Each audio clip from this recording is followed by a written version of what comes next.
Hi, I'm Kate Clark, a pupil from St Mary's College. Our hometown of Derry has overcome many adversities. What was once a trouble-stricken city is now filled with peace and love. Our past has enabled us to develop a strong culture of togetherness, and our multicultural society has helped pave the way for a bright future together.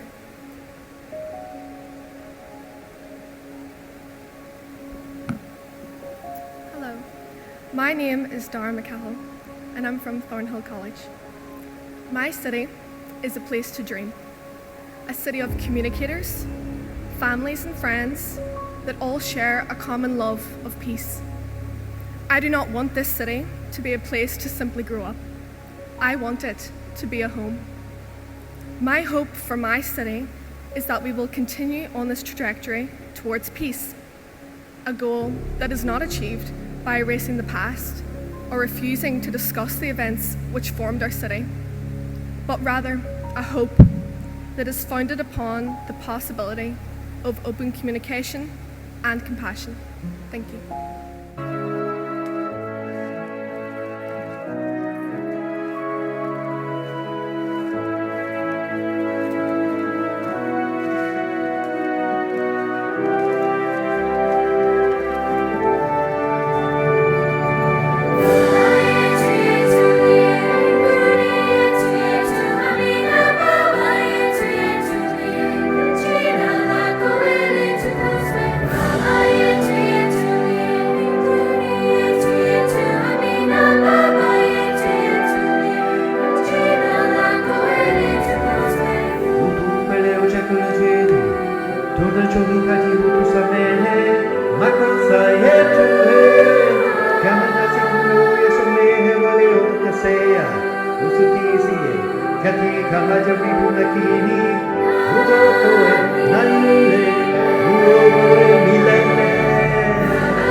Hello, my name is Ava Acton. On behalf of Limon Christi College, I would like to express our profound admiration for our cultural city, Derry. We believe it is important that we look beyond our troubled history and focus on the betterment of ourselves and generations to come, prioritising cultural inclusion and appreciation and overcoming sectarianism and prejudice. From plantations to peace, we are proud of the developments that we have already made and are excited to build on these in the future.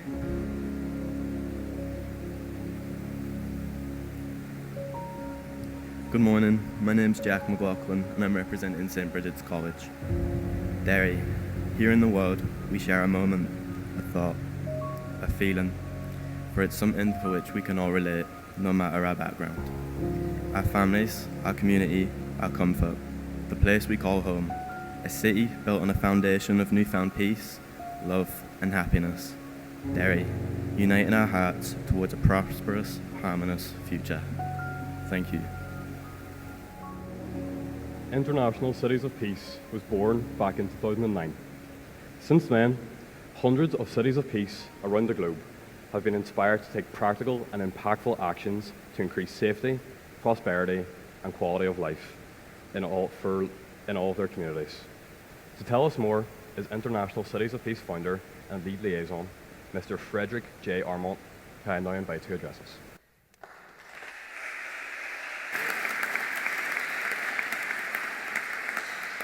I thought about long and hard about what to say today. What haven't you heard? What can I say that would be meaningful to you? And instead of a speech, I'm going to read you a letter that I wrote to you, the young people of Derry. Dear colleagues, have you ever been called a colleague? Today you're a colleague. Because you have joined with us to do something very extraordinary, and that is to join together and try for global peace. Some of you were here when I spoke by video at the launch a few months back in May. At the time, I brought the good wishes of 379 cities of peace around the globe. Today, there are now 390, keep counting, 390 cities of peace. That's 14 more since May. There are 4 new countries that have cities of peace in the world. We have Togo in Africa with a city of peace. We have Venezuela and Peru in South America as a city of peace. And today, we have Northern Ireland as a city of peace country. So that's something to be not only proud of, but to contemplate.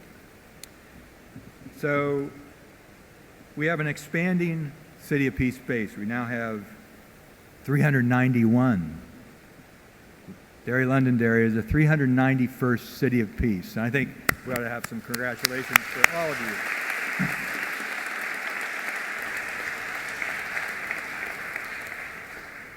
you. Yet make no mistake, 390 cities of peace, 391 now. Derry-Londonderry is very, very important to the growing city of peace movement. And it is a movement. You know, your history, your literature, your folklore, everything is known throughout the world.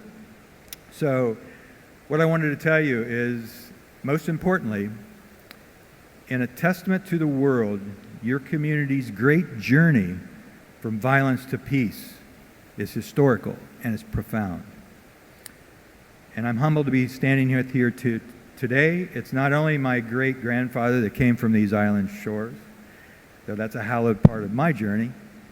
It's more because of your community's emergence from the great trauma that so many countries and so many cities throughout the world share with you. You give them hope. You may or may not realize, but by what your elders have done in the past and in the present, and what you will do in the future, you give the entire world hope. I want to speak a little bit about what this means. Your town is not perfect. I hate to tell you. No city in the world is perfect. I grew up in a little town called Dayton, Ohio, which is very similar to Derry. And the reason we became the first city of peace is because our town was host to the 3 presidents in the Bosnian War. And so the 3 presidents, the warring presidents, came to Dayton, Ohio, and they negotiated a peace, and 100,000 people had died. And on that day, there were no more deaths. And it's still tenuous. They have to work on it very hard. So I'm here as a representative of war-torn countries such as those in the Congo and Colombia, Serbia, and throughout the Middle East, as well as other cities that are divided by politics and by the suffering of violence in the streets, and yearning for the courage that you in Derry have. And the only way forward, as you know, is peace.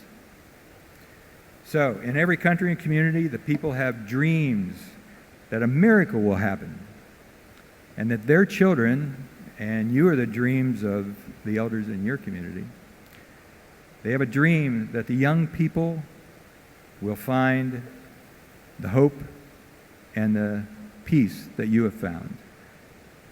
And you students, whose voices sing so clear and true, you keep the dream alive for millions of people, billions of people even, who see in your eyes a bright and hopeful future. So today and forevermore, International Cities of Peace gives you a platform for positively affecting the world. You can engage the youth in Somalia, in China, and Ukraine, and Russia. They will listen to you because of your history, because of who you are today. And they have questions for young and old alike. How did you do it? How did you bring peace to your city? It's very complex. What are you doing now to heal the trauma?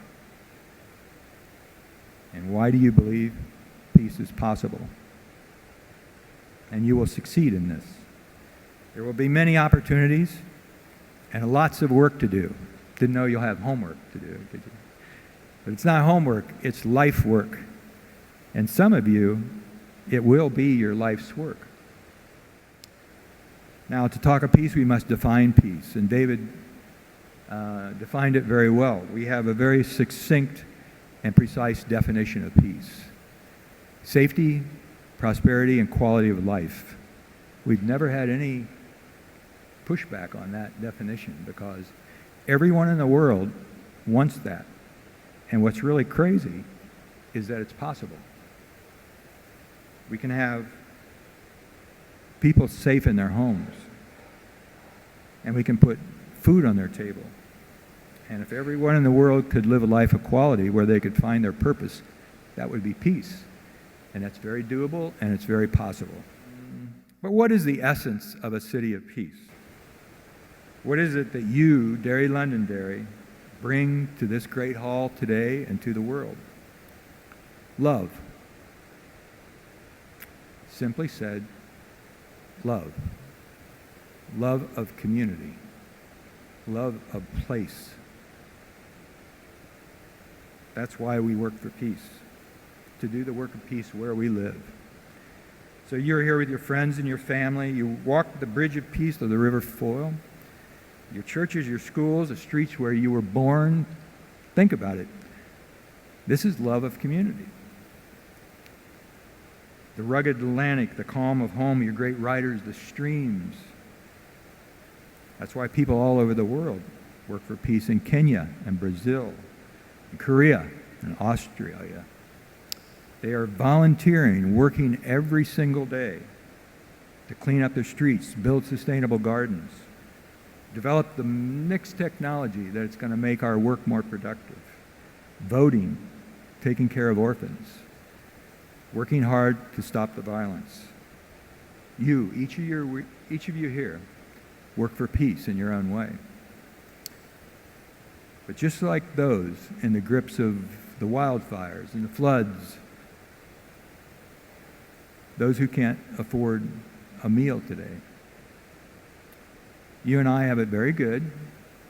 We have homes and food and a lot of life choices. But we need to be present to think every day on how to better ensure our families and our friends are safe, prosperous, and have a quality of life to achieve their purpose. And we need to think about it around the globe. And I want to finish by telling you that we are celebrating you today all over the world. You'll see a video where it's from 6 different continents, people congratulating you. You're the only peace city in Ireland, on the Isle of Ireland. So that's a great thing to think about and think about for the future. Quick to peace. In a few minutes, we will be officially recognizing what you already know and what I saw firsthand 4 years ago when I visited your beautiful and historic city. Derry-Londonderry is already a city of peace. I don't do anything. All I do is make a speech, send a letter. You have done the work. You will continue to do the work to make peace sustainable and everlasting. Derry-Londonderry, now an international city of peace. You bring the world hope, and I thank you from my heart. Thank you.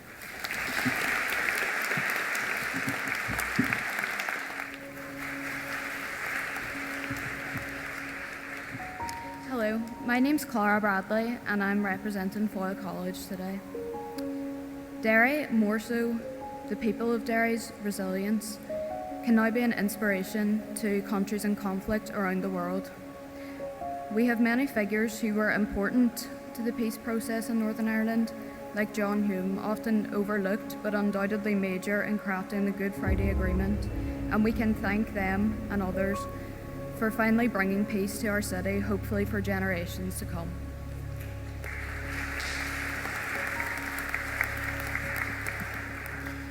Hello, my name is Lucas Lynch and I'm here representing Oak Grove Integrated College today. Being a part of an integrated school, I can say with certainty that it is paramount to be in a culturally diverse environment.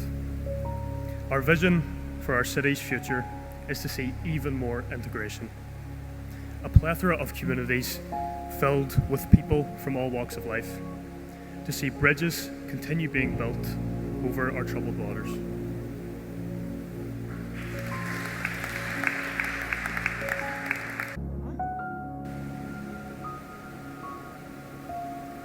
Good morning, everyone. My name is Kaden Campbell, a pupil from Arment School and College. The things that we love about Derry are the Derry Walls, the Brandywell, Derry City Football Club, the Peace Bridge, the Foyle River, the beautiful parks, the people of Derry.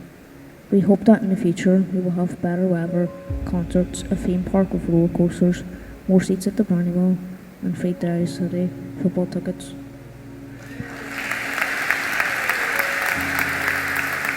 It gives me great pleasure to introduce the pioneer of the school's initiative and peace advocate, David Latimer, who will pick up the story and take us a bit further along the bumpy road to living better together.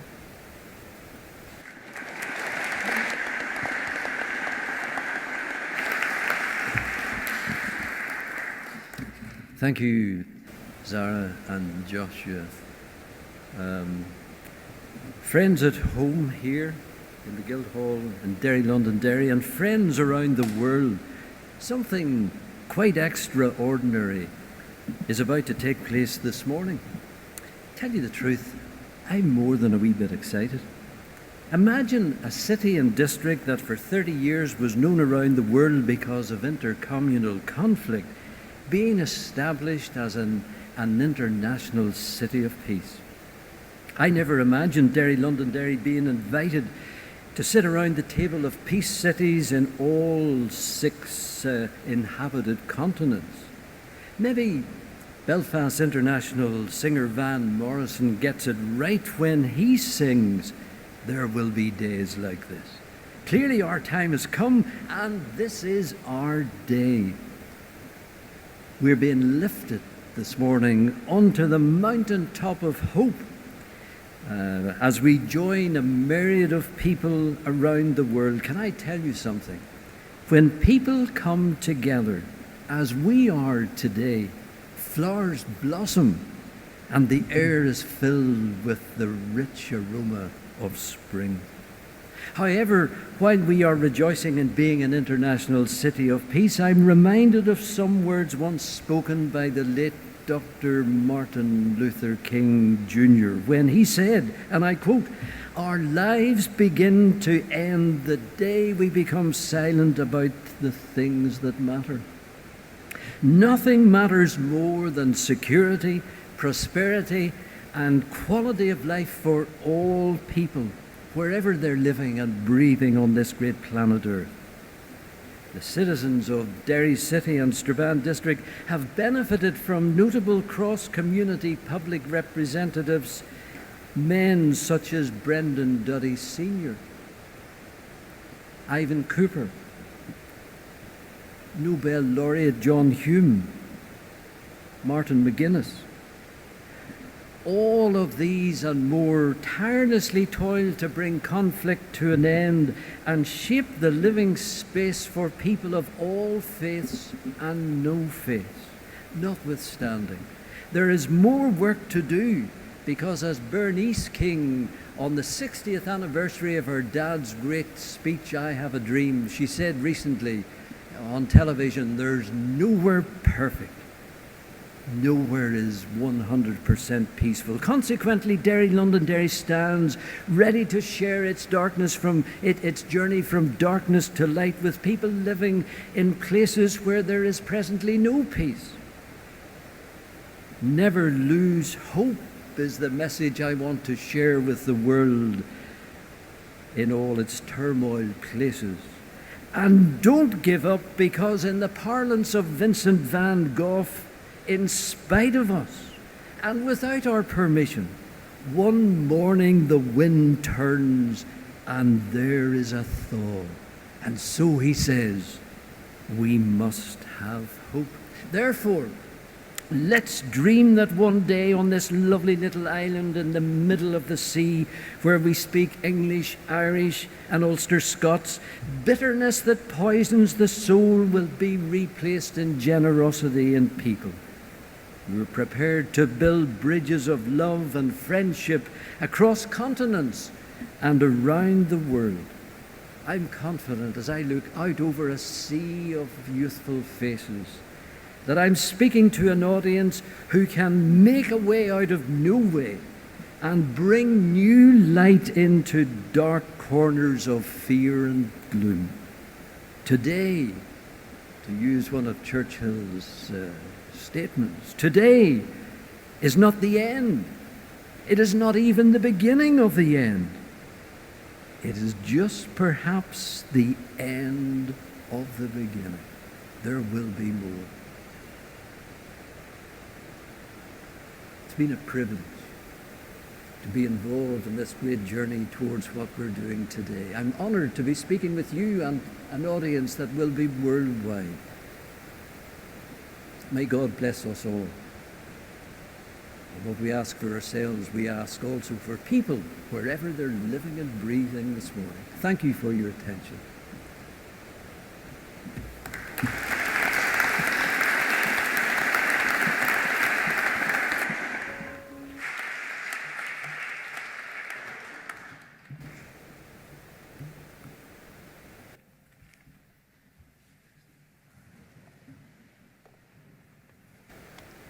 Maurice Kelly, choral director and orchestra conductor, has done such amazing work bringing pupils from a range of our post-primary schools together to sing during today's event.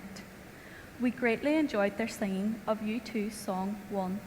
Now, sit back and enjoy the school's choir as they sing Bright Brand New Day, written by Derry's internationally famous son, Phil Coulter, who has given us his blessing for today's exciting and momentous event.